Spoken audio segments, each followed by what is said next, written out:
Hello les petits calamars, nouveau concept versus l'émission qui oppose deux légendes monstrueuses. Aujourd'hui, nous allons opposer le T-800 de Terminator face à l'officier Murphy, aka Robocop. Alors, si vous êtes plus... You are coming with me. Ou alors si vous êtes plutôt...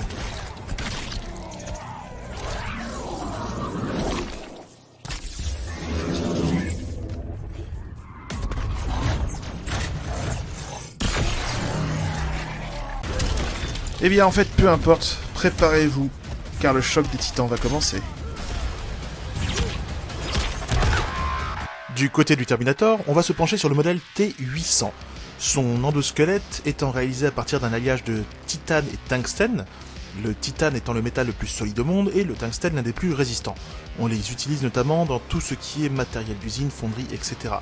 Ce châssis offre donc au T-800 une résistance parfaite aux armes à feu de petit calibre divers. Et sa résistance face aux chocs, chutes ou encore dans l'eau n'est plus approuvée.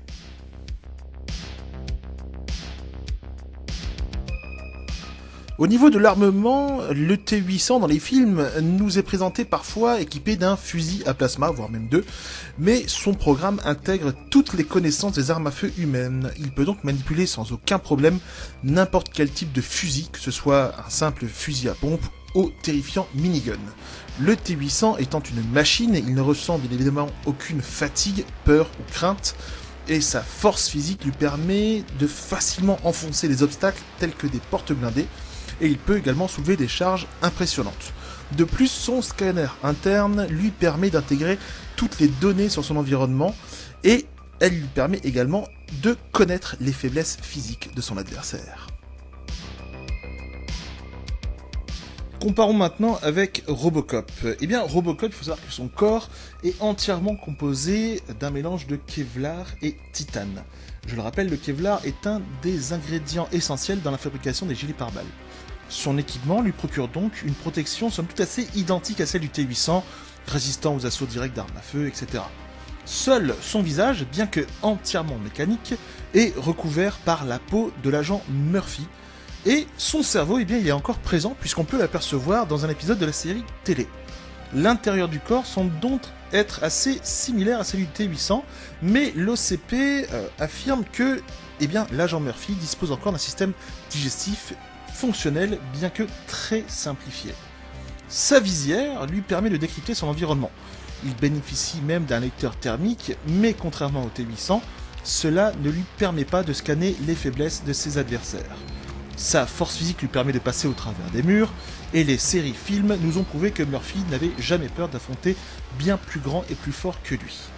Sur la question de l'armement, eh bien l'agent Murphy, ou Robocop, utilise principalement son légendaire Auto 9.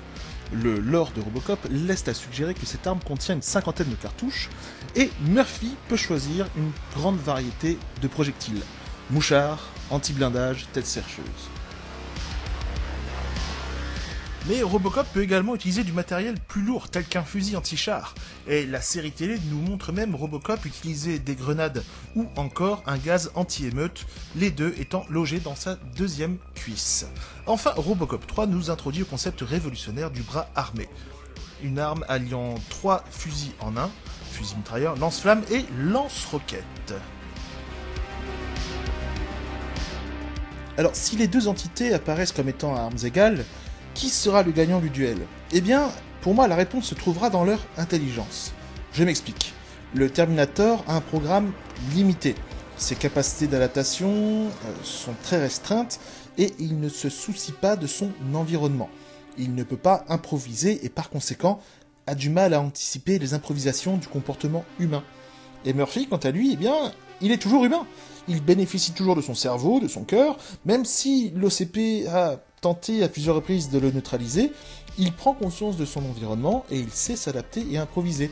Alors, même si son programme peut l'empêcher d'accomplir certaines tâches, il trouvera le moyen de le contourner, notamment comme on peut le voir dans Robocop 3 lors de la scène du décès de l'agent Lewis. Le T-800 montre une adaptabilité similaire dans Terminator 2, la scène où John Connor lui interdit d'abattre des humains il contourne le problème en détruisant les véhicules. Mais on parle d'un T-800 reprogrammé, et non d'un modèle Skynet sorti d'usine. Donc les choses sont un tantinet différentes. Donc selon moi, le vainqueur du duel entre Robocop et Terminator est, roulement de tambour,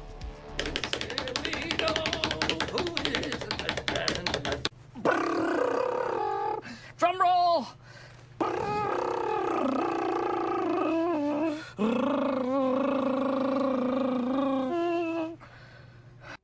alors pour moi, le grand gagnant, ce sera Robocop. Et on essaie d'être objectif, bien que je sois très fan. Mais comme je vous l'ai dit, en fait, c'est la partie humaine de Robocop qui fait sa supériorité par rapport à un T-800 sorti d'usine. Pas par rapport au T-800 de Schwarzenegger.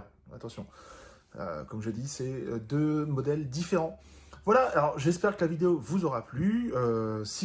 Évidemment, je pense qu'il y a beaucoup de gens qui ne vont pas être d'accord avec moi. Ça se passe dans les commentaires, on va en débattre. Et pour une prochaine vidéo, si vous avez des idées de versus qu'on pourrait faire, eh bien, dans les commentaires aussi. Et n'oubliez pas, partagez, likez, abonnez-vous, tout ça, vous connaissez. Et puis rejoignez le Discord. Et puis voilà, prenez soin de vous, portez vos masques, respectez le confinement, blablabla, vous connaissez la chanson. Bis à tous, ciao.